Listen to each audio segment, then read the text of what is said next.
welcome back. Time for the semi-final wrap-up from the Brew Bowl, and we'll start off by covering off semi-final 1, which was not recorded because it was an NPC game of the Raiders versus the Griffins.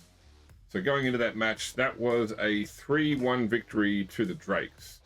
I had honestly thought that the Griffins would have an easier time given the Drakes were so reduced from the injuries from the last round game, but even with a couple of linemen, they had managed to get a few good runs past the Griffins' defensive line.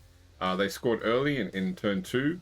Although the Griffins were able to come back and score a touchdown in the first turn, they lost one of their blitzers in the process.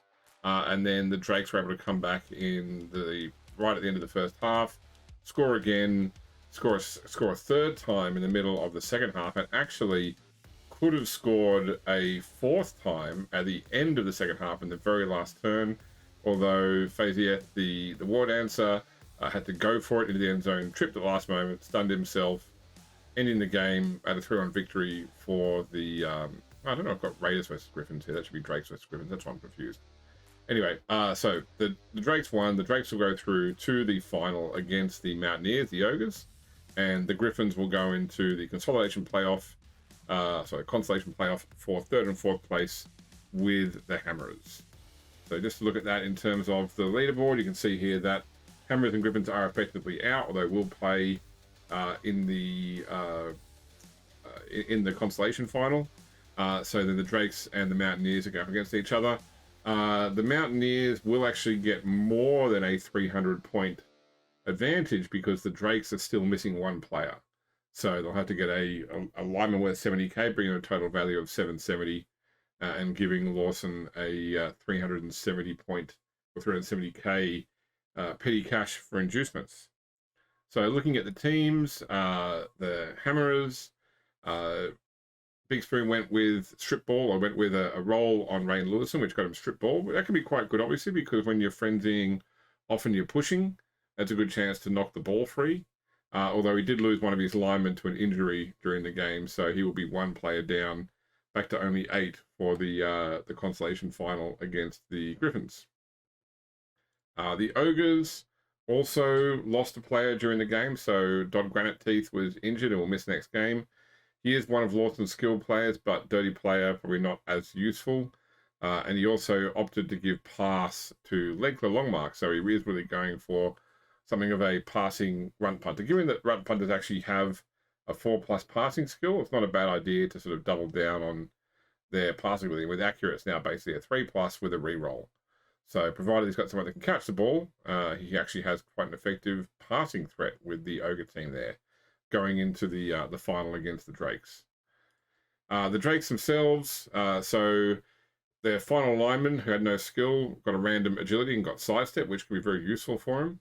And they had exactly enough money, 125k, to buy a second war dancer, bringing them back up to 6 players with 2 war dancers, full 4 positionals, and exactly 0 treasury.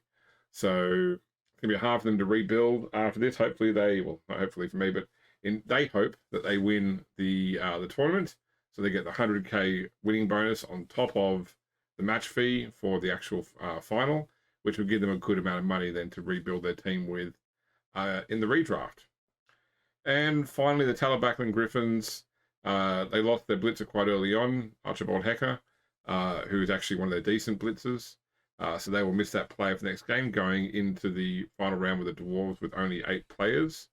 I think that there is a slight difference there that will give the Griffins a slight amount of inducements, but not a huge amount. We're not going to see any really game-changing mercenaries or similar things from the Griffins, just a few points here to spend maybe on things like kegs or desperate measures in that consolation playoff against the Dwarves.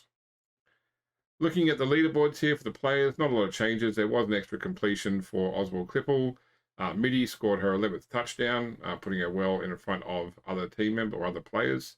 I think that largely things remain.